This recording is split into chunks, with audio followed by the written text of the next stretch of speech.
un Jalisco nueva generación que te saca videos de 30, 40 cabrones armados hasta los dientes, ¿no? Que gritan pura gente del Mencho, ¿no? Con sus tanquetas y hasta sus uniformes militares, ¿no? Entonces pues son casi milicias, ¿no? Son mini ejércitos. Llevan despensas. Sí, llevan despensas. Van y ayudan y esto les traen. Pero pues sí es un poco real, eso está muy culero. O sea, aquí sí hay necesidad. Y se convierten en nuestros héroes.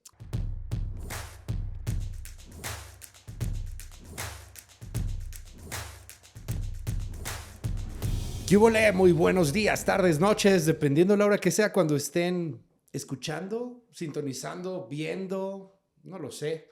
Gracias por estar en Neta de Corazón. En este podcast, pues, hablamos de muchas cosas que no podemos tocar tan a profundidad al aire. Hablamos de temas que nos interesan a todos. Hablamos de asuntos que en algunas ocasiones, por el tiempo de la radio y los medios tradicionales, pues no nos dejan poder profundizar. Y hoy vamos a hablar de algo bien interesante porque es el narco mexicano en Europa. Y vamos a hablar de periodismo y vamos a hablar de cómo pues, nos estamos convirtiendo en una especie de gran exportador de drogas y en un referente del crimen a nivel internacional. Para mí, el día de hoy es un verdadero honor tener con nosotros a Arthur. Lo voy a decir bien, lo voy a intentar, a ver si me sale. Arthur de Bruyn, no lo dije mal. ¿Cómo estás, Arthur? El tercer intento. ¿El tercero más o menos? Sí, fue el más correcto. Te acercaste ahí bastante al. De Bruyn. De Bruyn, sí. De Bruyn, ok. Sí, Arthur de Bruyn. Arthur, correcto. Gracias por estar con nosotros. No, gracias a ti por venir. Por la invitación. No, y además por la paciencia, porque además pues estamos armando esta madre todavía y estamos estrenando los pinches micrófonos. Pues me parece, está bien, ¿no? El set, yo creo que... Mira, mientras nadie se tropiece y se caiga todo, porque sí, valdría, tenemos un buen de cables, pero sí, eso está muy chido. Oye, no, pero neta, gracias por estar. Nos conocimos ayer en MBS Radio. Sí. Fuiste a nuestro programa de radio en la mañana y estábamos platicando de tu libro, El narco mexicano en Europa. Así es. Y ahorita le entramos a eso, pero primero, cuéntanos un poco de ti, Arthur. ¿Cuántos años tienes de entrada? 38. Ok. ¿Desde cuándo eres periodista? Yo soy periodista desde que tenía más o menos 25 años, así que unos 13 años más o menos que tengo de trayectoria. Parte de esa trayectoria, bueno, es en Bélgica y me mudé a México en el 2017. Entonces, soy corresponsal acá en México, en Latinoamérica, porque a veces me toca viajar a otros países también. Y bueno, desde unos 2 años estoy radicado en Argentina. Ok. Sí. O sea, empezaste en el 2017 viviendo aquí en México y más o menos a tus 25 años comenzaste a trabajar en el periodismo. Yo te quiero preguntar, Arthur, ¿por qué empezaste a trabajar en el periodismo? Pues el periodismo, ¿qué fue lo que te llamó la atención? Es lo único que sé hacer. Ok. Por lo regular aquí en México siempre respondemos, no me gustan las matemáticas. No, mira, el periodismo, la verdad, yo he sido fan de medios desde mi adolescencia más o menos. A mí me encantaba leer el periódico, pero nunca había dado, es particular, nunca me había dicho, quiero ser periodista. No me había dado cuenta, entonces yo fui a estudiar lingüística, literatura. Ok. Pero fíjate que en algún momento me harté de eso, me harté de la literatura, que es muy, o el estudio de la literatura, digamos, es muy ensimismado, ¿no? Lingüística, literatura allá en Bélgica. Allá, en sí, francés y español. Okay. ¿No? Entonces, allá en Bélgica, en Bruselas estudiaba. O sea, de repente empezaste a leer así, no sé, un poema de Rimbaud y dijiste, no, ya es mucha mamada. De Rimbaud, sí, en este caso era Cocteau, Jean Cocteau. De Jean Cocteau. Jean Cocteau, sí, y lo estudiábamos, aplicábamos, tenían una técnica, aplicaban la psicoanalítica a la poesía y la neta es que en algún momento me harté claro. de todo eso, ¿no? Y en este momento justo llega en mi casa, ¿no? Vivía con mi mamá en aquel entonces, llega un folleto de una maestría en periodismo, como un flyer, ¿no? Un anuncio. y leo un poco los requisitos, ¿no? Cómo tienes que ser, ¿no? Como para ser un buen periodista y digamos, y veía el currículum y en ese momento se me cayó el 20 y conecté con digamos, mi amor para los periódicos y Claro. que ya traía y ahí dije, bueno, me cambio. Entonces me cambié casi de un día para otro. Estaba haciendo mi maestría en literatura, dejé caerla, o sea, solo me faltaba hacer la tesis, pero me Ay, güey, parecía... estabas haciendo la maestría, o sea, ya habías hecho la carrera. Sí, solo faltaba la O sea, tesis, hiciste te digo. carrera en lingüística, supongo, ¿no? Ujú. Y luego Tenía maestría en literatura. ¿cómo se llama? Pues la licenciatura tenía ya, Ajá. ¿no? En lingüística y literatura. Faltaba la tesis en maestría, pero bueno, lo abandoné Sí, claro. para ir a estudiar periodismo. Oye, bien interesante porque, bueno, de entrada, yo en su momento estudié un diplomado en creación literaria también aquí en la Mira. SOGEM. Nunca una carrera de lingüística, me hubiera como que gustado, pero luego también te das cuenta de cómo los maestros y las academias de literatura son expertas en hacer que los literatos huyan y que termines odiando la literatura cuando deberías de amarla, cuando debería de ser una pasión. Eso Ajá. pasó, digamos, sí, siento que la literatura quedó... em, siento que la literatura pues te llega, ¿no? Te Sí, llega, es claro. algo te llega a tu corazón, te llega y en digamos, bueno, yo sentí, ¿no? En las carreras universitarias de literatura pues terminan haciendo un poco lo contrario, eh, la analizan tanto que pierde Claro. este lado de la literatura, este lado intangible, siento, ¿no? Entonces, Y sí me harté y la verdad le sufrí bastante, ¿no? De no, pues estudiar como literatura. chingados, ¿no? Sí. Oye, y no sé qué opinas de este tema, pero estudias literatura y te pones a estudiar a los grandes autores y luego los estudias con el enfoque psicoanalítico, vale madre. O sea, es como No, échalo a perder. Pero estos güeyes lo que hacían era vivir. Y al final de cuentas, transmitir esa vivencia de alguna u otra manera en una obra literaria, ¿no? Te ponía el ejemplo de Rimbaud, bueno, pinche adolescente loco que sí. era el Que geniecillo. hizo sus obras maestras que las terminó antes de, no sé, tener Creo que 24 o 18, así, 25 ajá. años. Y de eso pasó a ser traficante de armas Ajá, en Etiopía, un lugar así, bueno, en África. Y bueno, vamos, nosotros también, aparte de Cocteau, estudiábamos Rimbaud también, pero de ajá. una forma muy estéril, ¿no? Sí, claro. Sin lo vivido y todo eso. Y la verdad sí me ¿Y harté de sabes todo por eso. qué te digo eso? Porque el periodismo es justamente lo Sí, contrario. O sí, sea, sí. entras a estudiar la maestría, bueno, estás en la maestría de literatura, te va el flyer el llamado, ¿no? De alguna otra manera, mira, puedes ser periodista y es totalmente diferente, es campo, es salir, es platicar, es vivir. Y eso sentí, ¿no? Y me agarré de eso como te agarras de una, ¿cómo se llama? Una boya de rescate, ¿no? Ok, ajá. Algo De un salvavidas. de un salvavidas, Ajá. sí, me agarré de esto y te digo, casi de un día para otro o sea, o sea, dejé caer la maestría en literatura, me Qué fui padre. a estudiar periodismo porque realmente necesitaba, es la torre, como es un decir en holandés, la torre de marfil, Ajá, ¿no? la Torre de Marfil, Estábamos ajá. ahí, Sí, en claro. marfil, sí, Sí, estábamos que ahí estás en una adentro, Torre de Marfil encerrados, porque sí. te sientes muy guau, pero no bajas de la Torre de Marfil. Y me había casi deprimido, ¿no? Hasta descubrir realmente el periodismo como un salvavidas, ¿Y en cuál serio. empieza a ser tu primer labor como periodista? ¿Cuáles empiezan a ser tus primeros trabajos? Pues eso también fue un poco batalloso porque, bueno, mira, yo, entonces, bueno, era una maestría en Ujú, periodismo, un año, que mezclaba teoría con una pasantía de 3 meses. ujú, Y en esa pasantía yo pensaba conocer un poco ya el periodismo, pero esta primera semana ujú, hice mi pasantía en un medio de Bruselas, de la ujú. capital de Bélgica, un periódico, un diario con noticias sobre la ciudad y así. Esa primera semana hice tantos errores, escribí tantas estupideces que el jefe tuvo que corregirme, que esa semana realmente fue un aprendizaje Pero ¿por qué cabrón. estupideces? O sea, ¿qué decías? Cabrón, no sé, ¿sabes? No sé si seguro conocerás Hunter Thompson, Sí, ¿no? cómo no, Que ajá. Sí, sí, sí. el periodista famoso Ajá. Gonzo de los años Sí, sí, sí, 60, ¿no? claro. Sobre todo en Estados Unidos, que practicaba un estilo muy literario de periodismo. Y yo, bueno, yo lo había leído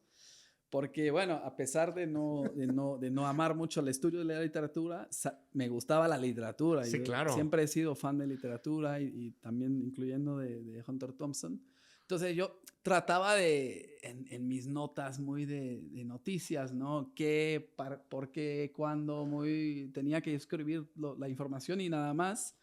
Yo como canalizaba Ajá. Hunter Thompson, pero salía O sea, escribía puras pendejadas, ¿no? Por no, así pero pues es decirlo, que está sí. chingón, o sea, porque es el primer medio, o sea, es la primera vez. Me imagino que estabas grabando y haciendo o escribiendo como Thompson o no sé, como Truman Capote, una cosa así rara. Intentaba, pero Y era la verdad una que no me nota salía bien. de, güey, te estoy pidiendo que digas que es el clima, güey. No me salía bien, no me salía bien. Entonces, bueno, fue un aprendizaje cabrón, ¿Qué pero tipo de notas eran? O sea, ¿qué te pedían pues cubrir tipo de que, no sé, o que habían redactar o qué? interceptado, no sé, ¿sabes? Por ejemplo, 5 kilos de cocaína en la valija de alguien en el Ah, no, aeropuerto. pero pues sí eran notas perras. No, O sea, no, la bueno, verdad no, la mayoría no, era sobre la política, ya. una Ajá. nueva inversión en Ajá. alguna vivienda social, ¿no? Sobre las elecciones locales, era Ujú. todo muy, sí, muy tranqui, Y luego te regañan, empiezas a ver, empiezas Sí, a entonces me aprender empiezan, como pero todo es sí, sabes esto. que sí, sí, me empiezan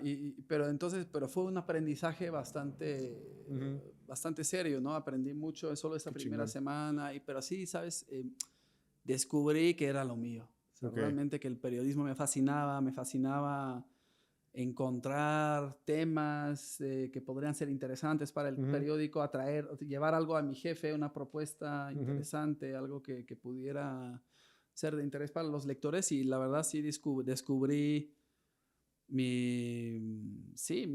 lo que quería Tu hacer en la vida. vocación, Sí, mi tu vocación, sí. llamado, tu camino, ponle el término que quieras, lo que te apasiona. Sí, entonces fue, sí, ¿Te sí. acuerdas? Ahí supe que había hecho la buena elección, que había elegido un buen camino, ¿no? ¿Tú te Entonces, acuerdas cuál fue tu primera historia así como cabrona que dijiste ya, aquí quiero esto, o sea, y este el llamado, pero esta es mi primera propuesta o... pues sabes que yo me acuerdo de algo como que y eso era para un trabajo de fin de año, o sea, no, Ujú. de Sí. final, de fin de carrera, ¿no? De periodismo y o sea, nos encargaron un reportaje, ¿no? Sobre Ujú. un tema que tú querías, ¿no? Y, y nada, yo me puse a hablar o a entrevistar en la calle. En Bruselas tenías como vendedores ambulantes Ujú. que vendían rosas y Ujú. como pequeñas lucecitas, como chacharitas, ¿no? En la Ujú. vida Sí, sí, nocturna. sí. Y siempre bueno, eran señores que aparentemente pakistaníes o Ajá. indios, como de ahí, Sí, claro. de Asia del Sur. Señores como muy vestidos, como de forma muy conservadora, casi Ajá. de 50 años, 60 años, y ellos deambulaban en la vida nocturna, en los antros, en los bares, y siempre de forma como detonaban un poco Ujú. con su entorno, ¿no? Y yo me acuerdo bueno, de joven estudiante, obviamente pasaba bastante tiempo en la vida nocturna, Sí, claro. Ajá. en los bares, los antros, y siempre me llamaban la atención esos tipos, ¿no? Y entonces yo, o sea, comencé a hablar con ellos y al final pues decidí entrevistar a Ujú. bastantes de ellos. Y hice un reportaje sobre ellos, ¿no? Y Ujú. descubrí que a veces digamos, vivían en condiciones, o sea, compartían, no sé, un cuarto entre Sí, 6 de claro. ellos Ujú. y no sé, profundicé Ujú. ese tema, me puse a Claro. entrevistarlos, a hablar con Ujú. ellos, ¿no? Me llevaron a sus casas y así, y la verdad yo terminé haciendo un trabajo bastante bueno y reconocido también por Por los tus profes pares, por tus... Ajá. los profesores que eran, digamos, que eran periodistas, ¿no? Porque ver la realidad y lo que decíamos desde hace rato, ¿no? O sea, no es lo mismo estudiar la literatura y el cuento del vagabundo que está sufriendo y la chingada, que estás trabajando con el pinche vagabundo, que estás ahí viendo dónde se está yendo, que te metes, por ejemplo, yo me acuerdo mucho, bueno, todavía a la fecha, ¿no? En Bruselas, cómo el metro llega a ser en algunos puntos refugio de ellos mismos, que ahí se reúnen, o en unas ocasiones hasta ahí mismo se tratan de dormir, Sí. cómo tratan de buscar, hoy me duermo acá, hoy me duermo allá, cómo te tratan de vender una flor, un lo que sea, para pues poder solventar Sí. lo más básico, que es que tengas algunos euros para comprar Y entonces la yo comida.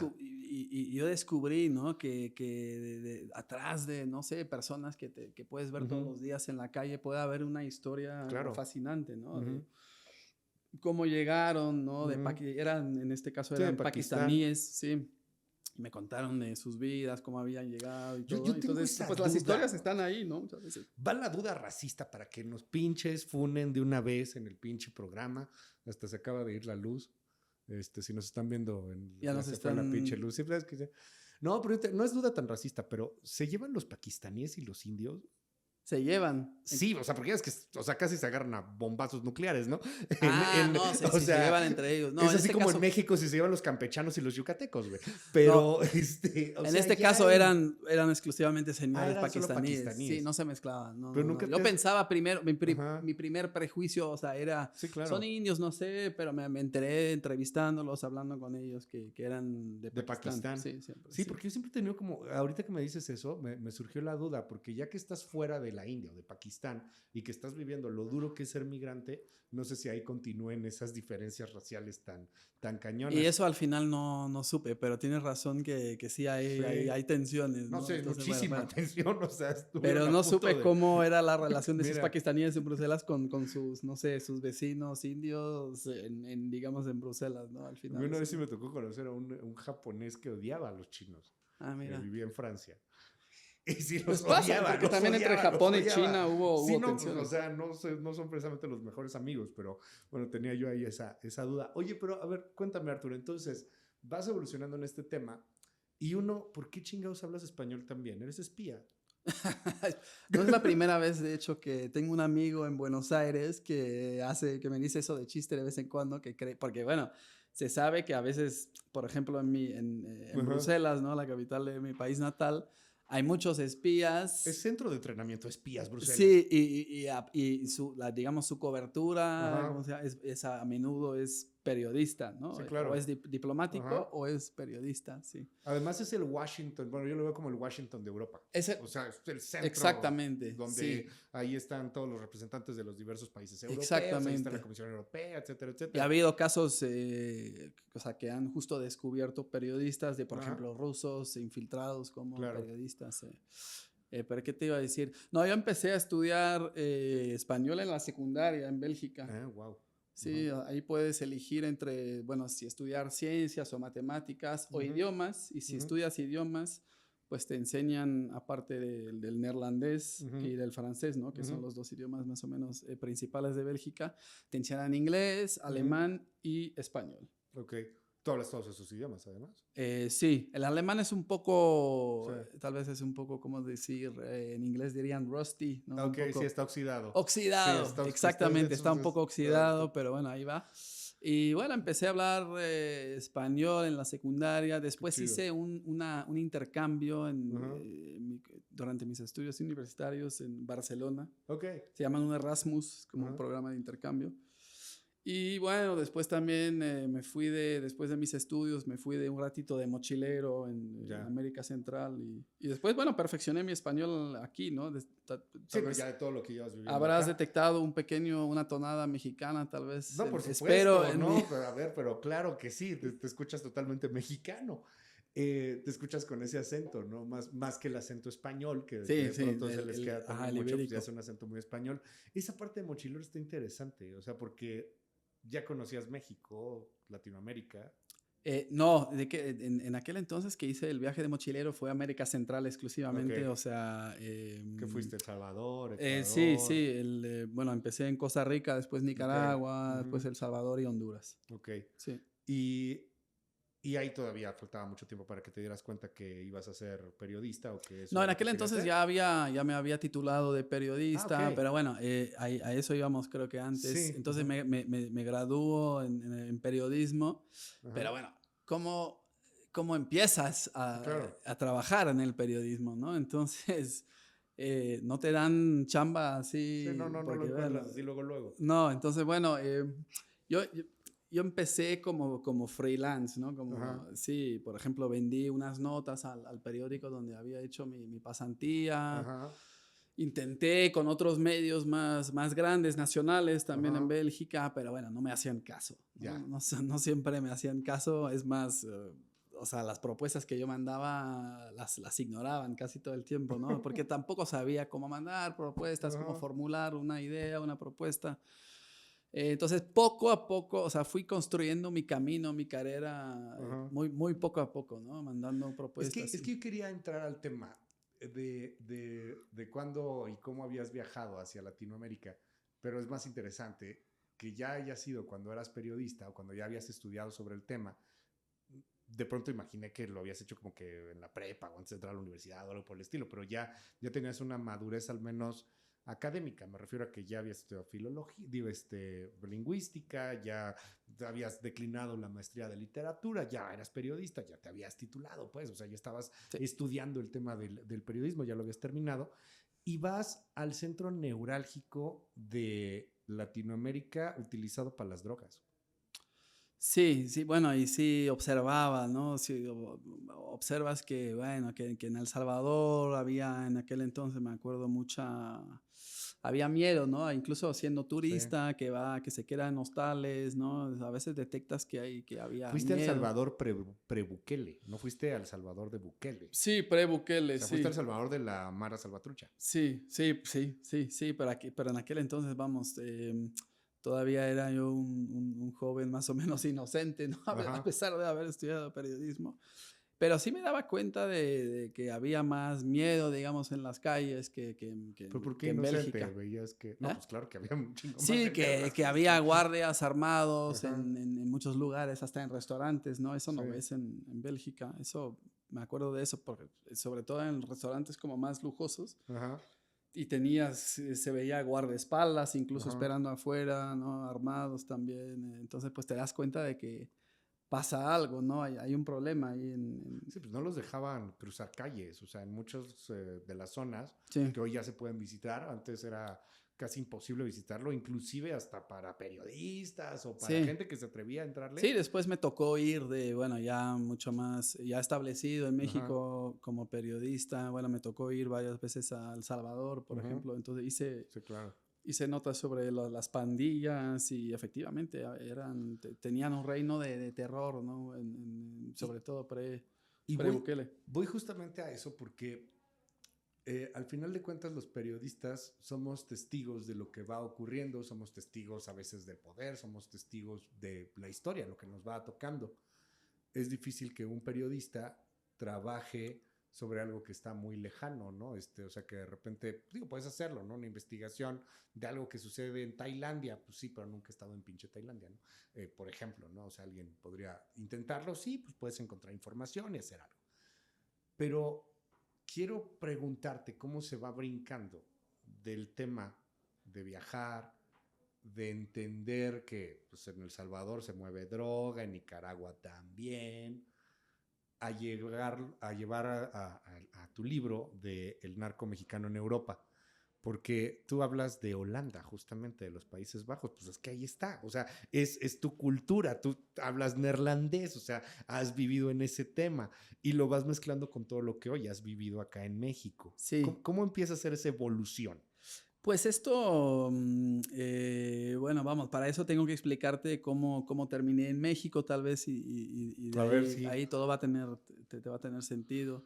Entonces, bueno, yo la primera vez que vengo a México Ujú. para trabajo o para de viaje turístico, o sea, no importa, ¿no? La primera vez fue al finales del 2016 que, bueno, ya había publicado bastante como periodista, Ujú. ya tenía cierta trayectoria. Allá en Y Europa, en en Europa Bélgica. sí había cubierto en el 2015, me ¿Para qué acuerdo. medios eran de allá? Para periódicos, Ok. sobre todo Ujú. de Bélgica, de Países Ujú. Bajos, ¿no? Que Ya. manejan el mismo idioma, el Ujú. neerlandés. Entonces había publicado reportajes, ¿no? En periódicos así nacionales, medios serios. Y había trabajado bastante el tema de la migración. En el 2015, por ejemplo, llegó a Europa una oleada de migrantes y refugiados de Siria, sobre todo, pero también de muchos países africanos, y fueron millones de gente que llegó, ¿no? Y desató realmente una crisis política. Fortaleció a los partidos de De ultraderecha. derecha, sí, claro. Y muchos alegaban, con razón o sin ella, ya cada quien lo decidirá, pues que estaban teniendo una especie de apropiación, lo voy a decir un poco raro, ¿no? Pero es una especie de apropiación cultural en el sentido que llegaban y, oye, güey, pues es que este barrio no era así y ahora aquí hay mezquitas, Claro, güey. claro. Y hasta el día de hoy tiene consecuencias, sí, ¿no? pues ahí tienes los Sí. pinches triunfos de la derecha europea. Sí, pues sí, No puedes sé, decir que sí. Pasé tiempo fuerza. en aquel entonces en Hungría, en Serbia, hasta en Turquía fui. Entonces tenía experiencia con ese tema de migración y me dije en el 2016, pues me llamó la atención, bueno, había un candidato presidencial en Estados Unidos que quería poner un muro, ¿no? Sobre la frontera con Estados Unidos y México, ya sabemos quién es. Un candidato presidencial, ahora 2 veces presidente. Ahora 2 veces presidente, efectivamente. Y tal vez 3. Sí, y tal vez 3, no lo excluye, ¿verdad? El rey. Entonces, bueno, entonces me vine a México a recorrer un poco la ruta migratoria de los migrantes. En aquel entonces eran sobre todo centroamericanos que iban hacia Estados Unidos. Entonces, bueno, fui con un fotoreportero mexicano, fui desde Tecunumán, que está en un pueblito en la frontera de Guatemala con México, cerca de Tapachula, fuimos hacia, bueno, el norte de México y después hasta Los Ángeles, ¿no? O sea, tú inspirado de alguna u otra manera por la crisis migratoria europea. Sí, un poco, ¿no? Porque veía yo los impactos, digamos, de la migración en las sociedades, allá, en la política, las historias de esos migrantes. Corrígeme, porque tú tendrás la memoria mucho más fresca en este sentido, pero me viene a la cabeza cuando los migrantes, la niña, creo, de Lampedusa, ¿dónde fue? ¿En Italia? Sí. En las costas. Sí. Que termina ahí muerta, ¿no? Sí, eso también pasó aquí en el Río Bravo, ¿no? Exacto, sí. Entonces veía muchas similitudes entre y llamaba la atención porque, o sea, no sé cuántos millones fueron en Europa, los migrantes por la crisis siria, por la llegada del Estado Islámico, por todo esto que empezó a suceder. Así es. Y que estalló los primeros migrantes también climáticos de África que iban porque, güey, pues es que ahora aquí, antes era una aldea, ahora es desierto, valió madre. Y en México teníamos una cosa similar, gente que huía, por ejemplo, El Salvador, por la guerra de los maras, o aquí en México, pues por el narco. Sí, o sea, había una crisis migratoria también. Similitudes. Qué interesante. Sí. Entonces hice eso, ¿no? Fue un viaje como de 2-3 meses, ¿no? Y entrevistando así un montón de migrantes. Y en eso decido mudarme a México, porque me fascinaba aquí la región, sentía que había mucho trabajo que hacer aquí, entonces... termino el viaje, regreso a Bélgica y 2-3 meses después me mudé a México, ¿no? Inicios del 2017. Y bueno, desde el inicio en México, bueno, como corresponsal, porque ya en aquel entonces ya era yo, cuando vine a México era corresponsal ya para un periódico de Países Bajos, un periódico sobre todo que trataba de temas financieros, económicos, pero bueno, en México es inevitable que te toca también cubrir crimen organizado. Sí, claro. ¿no? Sí. Es inevitable, entonces me tocó... O sea, ¿porque venías a cubrir solo el tema migratorio y un asunto también financiero? ¿O? Sí. No, ¿cómo? O sea, ¿venías solo a cubrir lo del tema migratorio? No, lo migratorio fue como, digamos, una misión muy... O sea, ¿eras corresponsal de México? No, en aquel entonces todavía no, pero bueno, lo de migración fue una misión muy, digamos, Ya. Ajá. Y bueno, me gustó estar aquí y al poco tiempo después me mudo, me vengo por acá. Y bueno, te digo, inevitable el tema del crimen organizado. Entonces, con el tiempo, a través de los años, ¿no? Desde el 2017, desde mi llegada aquí a México, bueno, fui cubriendo varios temas relacionados al narco, al crimen organizado. Fue un tema también no sé, de mucho interés personal para mí, porque toca muchos temas, toca justicia, inseguridad, y afecta a mucho del país, ¿no? El narcotráfico. Entonces, bueno, por ejemplo, Eso fue de hecho, con el mismo colega fotoperiodista mexicano. Seguimos un poco la ruta del fentanilo desde México, fuimos a Estados Unidos, otra vez fuimos a Portland. Y bueno, se despertó un poco el... ¿cómo? ¿En el 2017? No, eso fue años después. Ya. Sí, fue en el 2000. No manches, No, fue en el 2000. Entonces, Eso ya fue en el 2019, ya. Era en el 2018. Entonces, bueno, se fue despertando ese interés para las drogas, la producción de drogas, aquí en México el narcotráfico, ¿no? Hice varios trabajos relacionados a ello. Hasta que un día en 2019, estoy en mi casa aquí en Ciudad de México, y me llega una noticia desde Holanda, desde Países Bajos, sobre un hallazgo muy particular. Encontraron un laboratorio en un pueblito chiquito ahí de Países Bajos, en un pequeño puerto ahí. Encuentran en un barco un laboratorio, ¿no? Y un laboratorio de cristal. Okay. También algo novedoso, ahora te explico, pero cristal, algo novedoso. Y algo más novedoso aún, arrestan a 3 mexicanos en este laboratorio. Arrestan a 3 mexicanos. Y yo fascinado, ¿no? Desde el inicio, ¿no? Fascinado. Me pongo a hacer llamadas, a investigar un poco el caso, y el abogado, bueno, entró en contacto con el abogado de esos mexicanos, quien me dice que son de Sinaloa, ¿no? Estado obviamente conocido por... Sí, por el Chapo Guzmán. No te tengo que explicar eso, ¿no? Y bueno, qué interesante, qué estará pasando ahí, ¿no? ¿Por qué cómo terminaron esos muchachos en Países Bajos? Y me entero de que unos meses antes en Países Bajos habían desmantelado otro laboratorio también con cocineros, los llamados cocineros, también de México y también de Sinaloa. Y era algo muy novedoso para esos países, porque, bueno, aunque en Países Bajos y Bélgica desde décadas producen drogas sintéticas, como el éxtasis, la anfetamina clásica o el speed, nunca habían producido cristal. Y de ¿Cuál pronto, es la diferencia entre esas? O sea, el speed, la metanfetamina clásica o ya el cristal. Sí, bueno, el efecto, ¿no? Sobre todo, sí, el efecto. Porque más o menos usan el mismo material de producción, más o menos los mismos precursores, pero al final dan efectos distintos, ¿no? Por ejemplo, la éxtasis es algo que te hace sentir bien, te da una euforia, ¿sabes? Te prende. ¿Cómo? Te prende. Te prende, sí, te hace más empático. Incluso por eso es una droga que hace años, en los 60, 70, usaban para psicoterapia, ¿no? Porque te abre un poco emocionalmente. Sí, claro.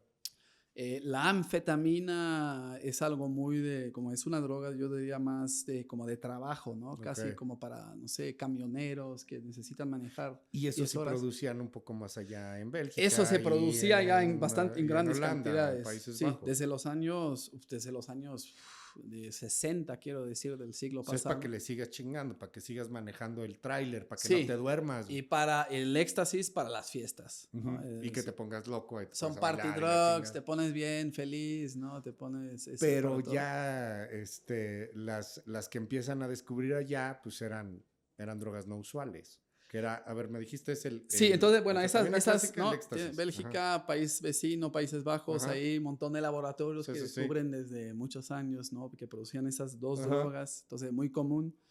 Pero lo que no era común, lo que no existía es el cristal, ¿no? La metanfetamina, que es como una anfetamina, pero más potente, más poderosa y por ende también más adictiva. El cristal, ¿no? Que tiene fama a nivel mundial de ser muy destructivo también, de ser muy fuerte. Entonces, esa nunca la habían producido allá, ¿no? Pero bueno, de pronto sí descubren laboratorios con cocineros mexicanos y laboratorios también la policía se daba cuenta con bastante capacidad de producción. Ajá. Que te podían producir 1 tonelada, 2 toneladas, ¿no? Bastante organizados también. Es un friego 2 toneladas de metanfetamina. Sí, es bastante, sí. Y también a esos laboratorios, pues a menudo eran también organizados de forma profesional, o sea, bien, con cierto manejo bastante serio. Oye, a ver, dime, o sea, ¿te llama la atención esa nota porque tú estás aquí en México? Sí. Y te das cuenta de que acaban de decomisar y acaban de arrestar a gente allá Sí. en Holanda. Sí, mexicanos, ¿no? Ok. Y yo entonces, bueno, tenía cierta experiencia con el narco, ¿no? Yo conocía un poco los fenómenos, también conocía yo, bueno, mi país, ¿no? Bélgica. Porque poco tiempo después de ese hallazgo en Países Bajos, o los 2 hallazgos, digamos, en Países Bajos, ¿no? Del narcococinas con mexicanos, descubren también el primer narcolaboratorio con cocineros mexicanos en Bélgica, ¿no? Cerca de la frontera con Holanda, y yo me digo, bueno, está pasando algo, ¿no? Un nuevo fenómeno en el bajo mundo de las drogas, allá, el bajo mundo europeo, y me pongo a investigar, ¿no? Desde aquí, y me parecía interesante porque te digo, ya conocía yo un poco el tema del narco aquí, conocía Países Bajos y Bélgica, y me sentía... vamos, bien posicionado, digamos. Pues es que tenías las 2 cartas. Sí, para investigar mesa. esa historia, ¿no? Ajá. Para investigar bien esa historia, y siento que nadie veía, poca cobertura, ¿no? De seria sobre el tema. Sentí un vacío de información porque había mucha especulación. Claro, a ver, déjame, corrígeme, ¿no? Pero es que uno piensa en Países Bajos, uno piensa en Holanda, uno piensa en Bélgica, uno piensa en Suiza, uno piensa en Europa y dices, ay, qué aburrido, ahí ni pasan cosas. O sea, ahí ni hay narcos, güey. O sea, ahí todo el mundo está bien tranquilo, obvio, ¿no? que hay, sí. Entonces, cuando pasa este desmadre, te das cuenta de que pues, tú tienes la conexión de que aquí están haciendo droga y esa droga de alguna u otra manera está exportándose allá o, más interesante, ahorita vamos a eso, está cocinándose allá. Dices de pronto en el marco de tu libro, El narco mexicano en Europa, compre El narco mexicano en Europa, vale un chingo la pena, baje el libro, cómprelo en audiolibro también si tienen oportunidad, que son estos cocineros mexicanos, un poco como si fueran chefs Michelin, ¿no? Como si fueran güeyes muy cabrones que quieren o que son muy cotizados para poder hacer metanfetamina, para poder hacer cristal, que es el gran platillo que vale millones y millones de euros. Pero ahorita entramos a eso. Antes, ¿cómo es el narco o cómo es el crimen organizado de Bélgica o de Alemania o de concretamente Países Bajos, de Holanda? Porque uno pensaría nada que ver con México. Lo primero que se me ocurre es que es más discreto. Okay. Yo diría, el crimen organizado de allá, ¿no? Tú, por ejemplo... A ver, cabrón, de mí no vas a estar hablando, güey. O sea, que no les gusten los pinches narcocorridos. ¿A poco no hay narcocorridos holandeses? No, bueno...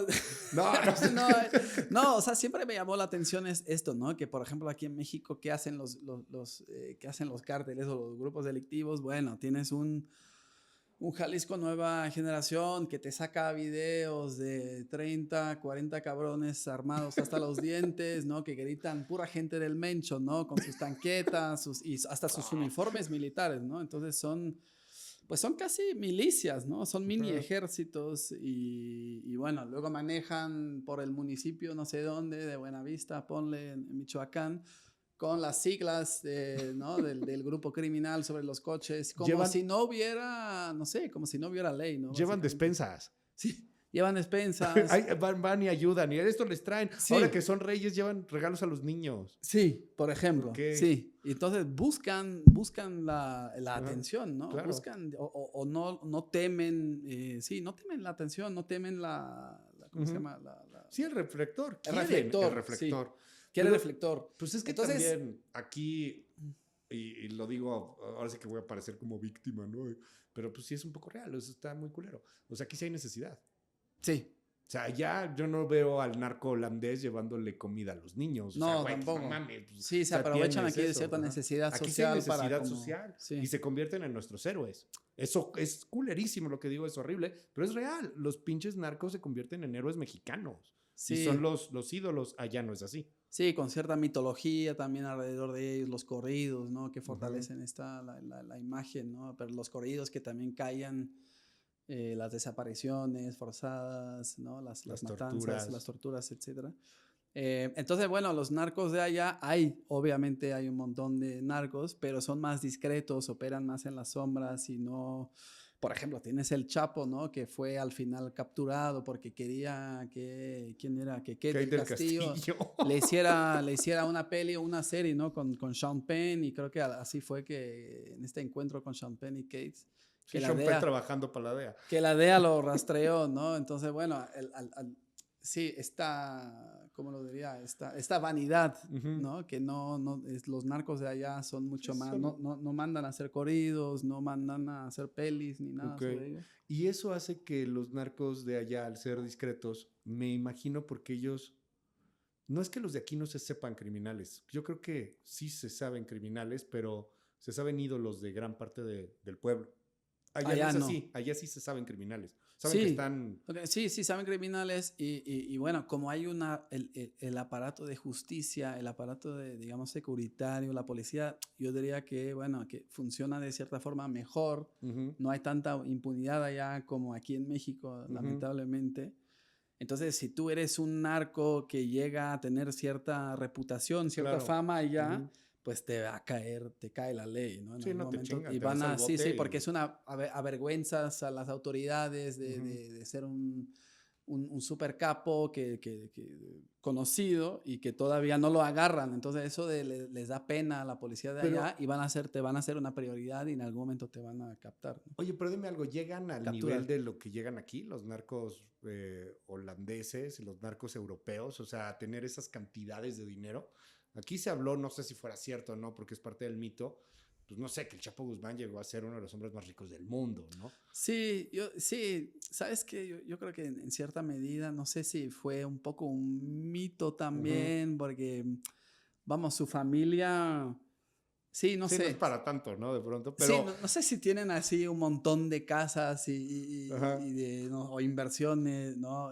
Pero bueno, sí, el hombre más rico del mundo no creo que el Chapo, ¿sabes? No, no, no, En no, no, del comparación más con un rico Jeff no. Bezos, un Mark Ajá. Zuckerberg, Pero allá no, o sea, yo creo que tal vez están en otra categoría los narcos, y te digo, si Ujú. llegas a ser un narco así muy, muy pesado, muy conocido, en algún momento te van a Hay ejecuciones, como lo que vemos acá. hay ejecuciones, hay liquidaciones, se llaman allá, Ajá. hay riñas, hay peleas, pero puede resultar en un muerto, por ejemplo, Ok. ¿no?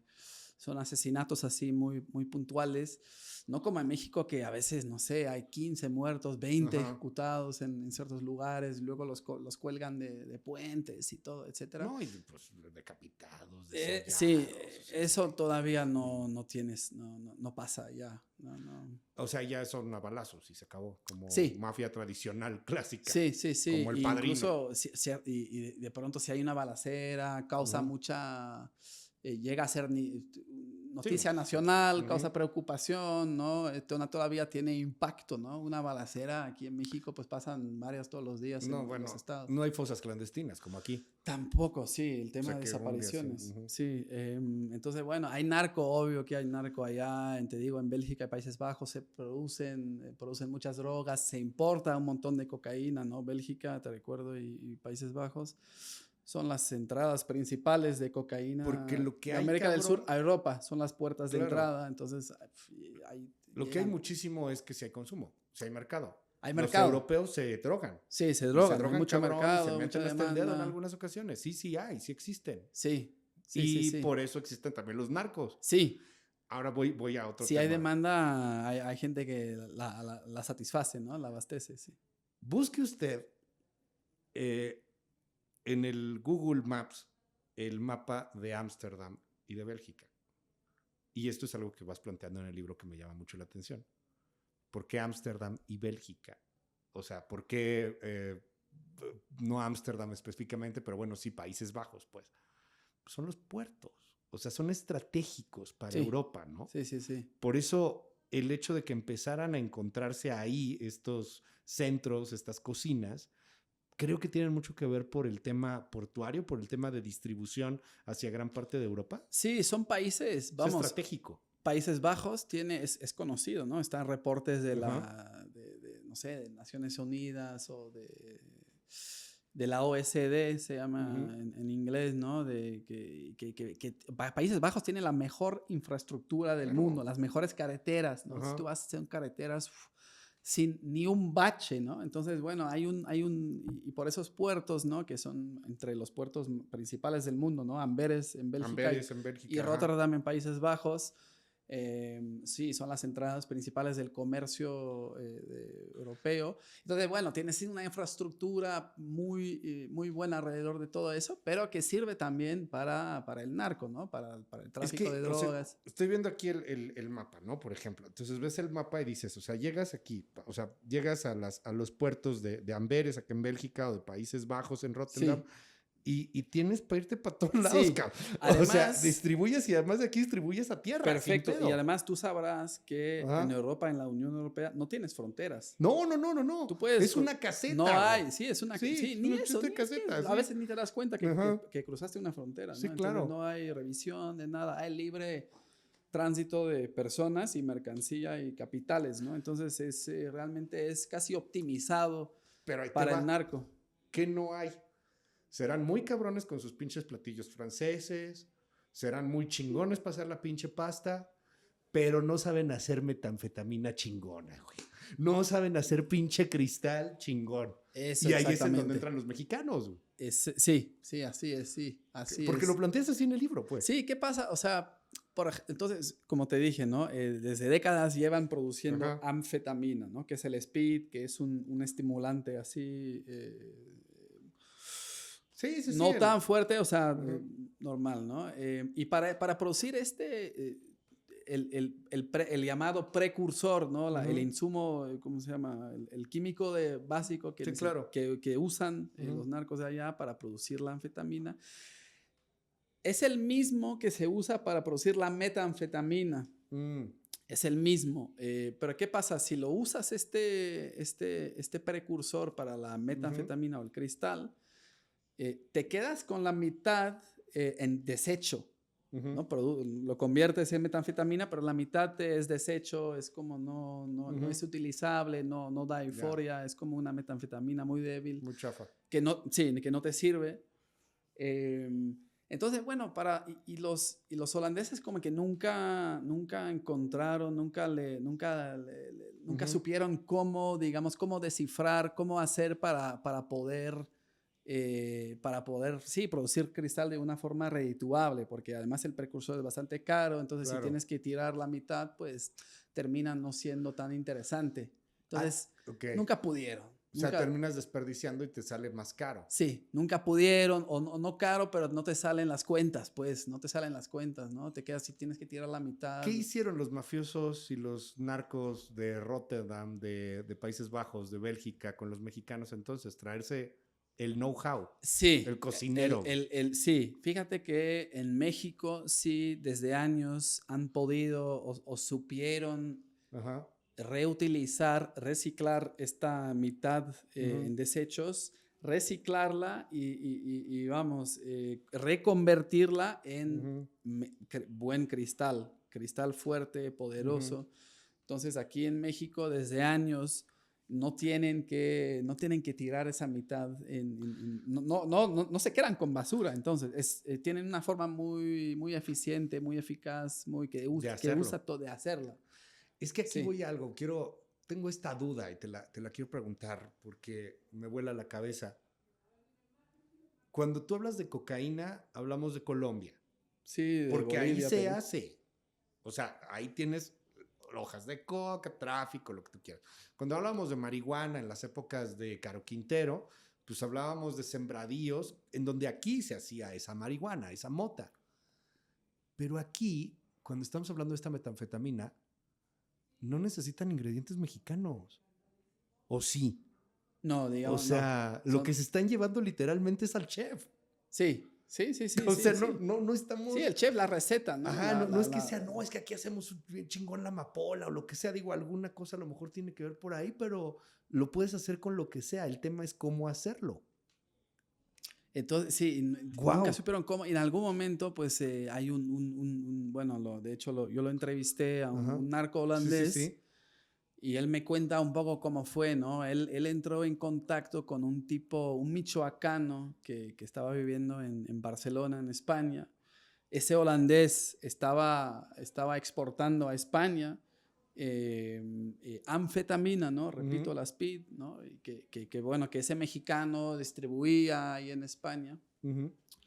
Y entonces, él conocía a este mexicano y un día se ponen a platicar, ¿no? Y el holandés dice, oye, mira, yo tengo todo este precursor, ¿no? Yo sé que con este precursor se puede también, aparte de speed, se puede hacer cristal, ¿no? Y que el cristal vale mucho más dinero. Yo sé que pero yo no sé cómo, yo me quedo con la mitad en desechos, no me rinde. Tú no sabrás cómo, porque yo sé que tú eres de Michoacán, que tú en Michoacán se produce allá. Ustedes han de saber. O sea, cómo. Típica plática ahí en un restaurante de Barcelona. Sí, algo así. Oye, ¿no? no sabrás cómo hacer pinche metanfetamina. Nunca me contó los detalles, pero bueno, vamos, sí, ¿no? me contó que tuvieron, que hablaron. Sí, claro. Y el mexicano dice, sí, yo sé cómo producir cristal con ese precursor y sin quedarnos con la mitad en desechos. Y así empieza la colaboración. Ok. Empieza la colaboración y era ahí por el 2018, 2019. Entonces empiezan a colaborar. El holandés lleva al mexicano a Países Bajos. Lo pone primero se ponen a trabajar juntos. Y funciona bien, les funciona bien. El holandés lleva al mexicano que vivía en Barcelona. Sí. Este mexicano, el michoacano, repito, se traslada a Países Bajos, empiezan a colaborar. Sí. Les va bastante bien, sobre todo al inicio de la pandemia, en 2020, porque, bueno, hay muchos filtros sanitarios, entonces mucho del negocio para. Sí, claro. Pero ellos toman la decisión de seguir produciendo a pesar de todo y hay mucha demanda, sube el precio porque hay poca producción, todo está un poco parado. Entonces les va a toda madre, ¿no? Perfecto. Como dicen aquí, les va muy bien. Y entonces, bueno, hasta un momento, pues, les va tan bien que necesitan más gente, ¿no? Para aumentar un poco la producción. Y bueno, otra vez el holandés, ¿no? Pregunta al mexicano, oye, ¿tú no conoces más cocineros? Y el mexicano dice, sí, ¿no? Yo soy de Buenavista, en Michoacán, que es tierra caliente, donde... Sabemos hacer esto. Saben hacer eso. Hay aguacate y metanfetamina chingón. Pues sí, desgraciadamente. Sí, no, es que sí, eso está cabrón, pero sí. Y entonces, bueno, así empieza. Entonces ese mexicano, el michoacano, empieza a traer más gente de Michoacán, cocineros. Y en algún momento ese mexicano, hay otros holandeses, porque es un mundo pequeño, ¿no? Entonces hay otros narcos holandeses que se enteran de las oportunidades, que se enteran de que de pronto pues hay cocineros, hay mexicanos con el know-how necesario. Y pues pronto esos holandeses que antes producían pastillas de éxtasis, que producían speed, pues pronto pues se dan cuenta de este nuevo negocio y quieren aprovecharse y de pronto también traen más mexicanos. Hay cárteles en Holanda, o sea, hay varios cárteles en Holanda y en Bélgica. No. ¿O son 2, 3? ¿O es uno no, solo? Cárteles no, digamos que no. Si tú piensas, si con cártel tú quieres decir así organizaciones criminales muy grandes, con mucho poderío económico o bélico, perdón, con muchas armas, ¿no? Sí, como claro. Es aquí, pues no funciona tanto, no funciona así el crimen organizado allá. Justo por... Eso ha sido un poco una reacción a la policía, que allá sí hay que tomarla en serio. No, entonces las formas de trabajar son a veces es un tipo que con una persona de confianza, son banditas criminales. Ándale, son banditas. Negocios, y banditas y las relaciones entre ellos son muy... Colaboran, para la duración como Ya. de una cocina, ¿no? De 2, 3 semanas se junta un cocinero con un tipo que hace el material, Ok. otro que provee el precursor. Es que te Y todos son pregunto, todos independientes. pero te pregunto porque cuando empieza la importación de cocineros, o sea, entonces van de alguna otra manera para la misma banda No, o empezó a trabajan. haber competencias entre No, cocineros. un cocinero te puede, una semana trabaja para un narco holandés y otra semana Ah, trabaja ok. para Y otro. usted eres Sí. freelance, Sí, son además. todos freelance, son realmente, se puede decir casi que es un experto holandés lo describe como anarquía Ajá. criminal. Es como casi cada quien por sí mismo y colaboran Ok. cuando es necesario. Un día colabora con fulanito, el otro día con aquello y Ujú. es todo un mundo de operadores independientes que, pues, que colaboran cuando es necesario. Corrígeme, pero Y to- entiendo que cuando platicas con esta persona, con el holandés, con el sí, narco, sí. te dice también que eran muy recelosos de dar a conocer su manera de Sí. cocinar. Entonces, ¿qué pasa, no? Entonces, bueno, en esos años, como 2018, Ujú. antes de eso, entonces te digo, ¿no? Sí, sí, Casi, sí. casi no existían laboratorios de cristal. La policía empieza desde el 2019, 2020 sobre todo, explota el número Ujú. de hallazgos de laboratorios. Un montón de mexicanos, se llena ahí una cárcel muy específica en Holanda ahí de cocineros mexicanos, Ujú. el fenómeno explota. Eh, Acuérdame de tu pregunta, ¿qué me preguntaste? Que No, o se sea me que fue sí. O sea, lo que pasa es que lo que me llama la atención es que, o sea, empiezan a importar a cocineros mexicanos Sí. porque ellos lo saben hacer, Sé que eran pero recelosos. que el narco en la entrevista que tú le Sí, haces sí, sí, te sí. dice que los mexicanos No quieren no compartir su quieren receta. decir la receta ni el know-how. O Sí, sea, yo te sí. lo hago, pero no te voy a Sí, vender entonces, cómo hacerlo, ¿qué güey. pasa también Ajá, eso iba, ¿no? En el 2020, de pronto la policía descubre un montón de ajá. laboratorios. ¿Por qué? Porque en este año la policía tiene un exitazo, un super operativo. Es que la policía europea, incluso de varios Ujú. países, logran hackear un WhatsApp para delincuentes, ¿no? Se Ujú. llamaba EncroChats, era como un WhatsApp, como un servicio de mensajería encriptada. Ujú. Y era que era sobre todo usado por narcos, Ujú. criminales.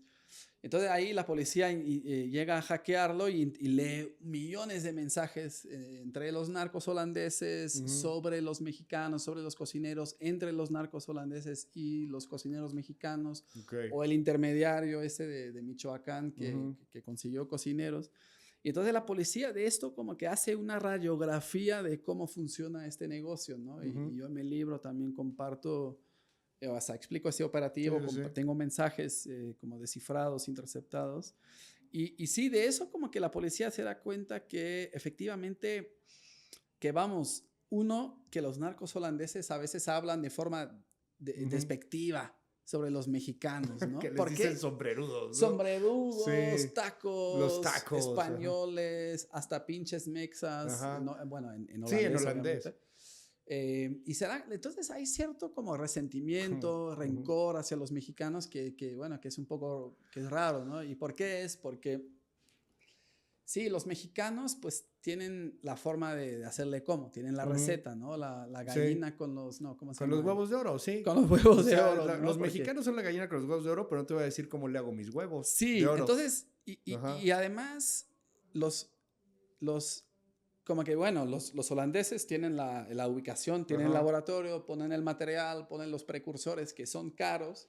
Sí, pero no sabes cómo hacerlo. Y no sabes cómo hacerlo. Y Lo ponen único ahí a que sabes trabajar a cómo los hacerlo es el pinche mexicanos, pero mexicano. los mexicanos como, no son sus empleados, ¿no? Ajá. Los pagan. Es como a veces si tú llevas tu coche a un taller, a Ajá. veces tenemos la desconfianza de que, bueno, jefe, te tengo que hacer ese trabajo, pero como Sí, tú no no sabes de mames. Ajá. mecánica, tienes desconfianza de que te está Ajá. mintiendo, está exagerando el problema, ¿no? Pasa lo mismo con los holandeses y los mexicanos, porque los Ujú. ponen a trabajar con el precursor caro y a veces rinden menos, producen menos de lo esperado. Ujú. Los holandeses pensaban que iban a rendir para una tonelada de precursor, que iban a rendir 700 kilos de cristal, Ujú. terminan dando 600. Ujú. Y ahí hay desconfianza, ¿no? Ellos creen que los mexicanos Robándose están precursor. robando. Pero bueno, es todo muy... Oye, pero te preguntaría, ¿sí se lo robaban? No, No. O sea, simplemente no jalaba. Bueno, es que a veces tampoco es una... No, pues es que estás haciendo drogas, güey. Sí, O sea, no mames. ándale, lo estás haciendo en una granja, lo estás haciendo, bueno, Sí. a veces había cocineros muy buenos, a veces había Exacto, como el hay primo mecánicos muy a buenos. veces había el primo de un cocinero que habían Claro. traído que no era tan bueno, entonces es muy irregular el rendimiento, ¿no? Entonces, pero hay desconfianza y te decía, ¿no? Aparte de que esa desconfianza de que robaban, sí, había muchos recelos sobre Claro. los mexicanos como tratando digamos, de resguardar su receta porque se daban cuenta de, bueno, ahora nos necesitan, Claro. ¿no? Y estamos aquí ganando, ponle 20,000 euros, 30,000 euros para trabajar 2 semanas, ahora nos necesitan, pero si se enteran del cómo, ya no vamos a ser necesarios, ¿no? ¿Y se enteraron del cómo? Sí. O sea, ya los holandeses saben hacerlo. Sí, ya no... O sea, se acabó esta historia de los mexicanos. Hay unos que... Ya. Me enteré hace poco que quedan encarcelados en Países Bajos unos 7, 8 mexicanos cocineros. Pero ya hoy día cada laboratorio que la policía desmanteló, que ya no hay mexicanos ahí trabajando. O sea, ya son puros holandeses o belgas o de otras nacionalidades. Que supieron cómo hacerle, porque siempre intentaban, ¿no? Eso se supo a través de esos mensajes interceptados, trataban de poner ahí un hombre al lado con los mexicanos, ¿no? Para ver cómo. Y al final los mexicanos supieron. Pues, se dieron, pero no se dejaban tan fácil, ¿o sí? No se dejaban, pero tampoco tenían... eran contratistas, ¿no? Empleados en el eslabón más bajo, entonces no tenían, porque al inicio había muchos prejuicios de, bueno, están llegando los cárteles, ¿no?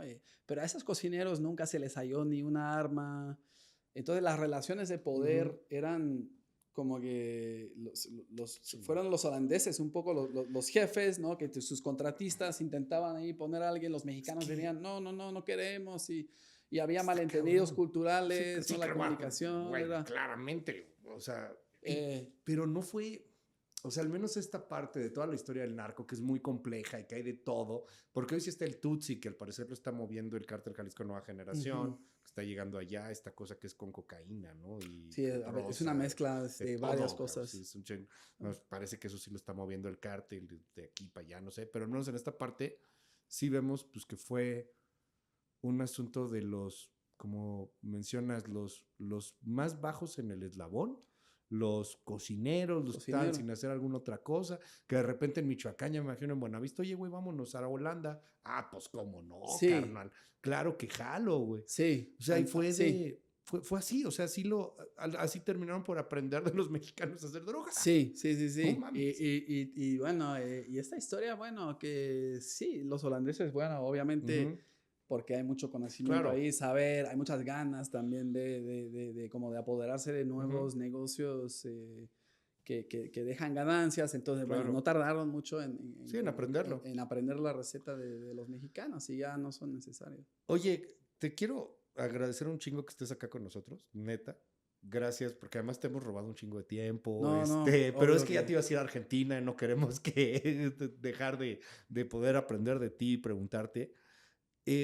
Después de toda esta historia, que insisto, baje usted el libro, compre el libro El narco mexicano en Europa, por favor, cómprelo. Gracias, Luis. Vale mucho la pena entenderlo y echarte las entrevistas y entender cómo funcionó esta historia en particular del narco. ¿Con qué te quedas? ¿Qué viene? Que viene pues el trabajo del periodismo, ¿no? Seguir en el periodismo, el día a día, las notas, los reportajes, el periodismo. Para serte honesto, el tema del narco como que estoy un poco saturado. Sí, claro. Un poco. Entonces, a veces me preguntan, ¿no? Y hoy, ¿qué está pasando con esto y que lo otro? Y los cárteles allá en Europa. Y debo decir que ya no lo sigo de tan cerca como durante antes. Varios años. Pero bueno, el periodismo lo amo como siempre, ¿no? Entonces, en esto sigo.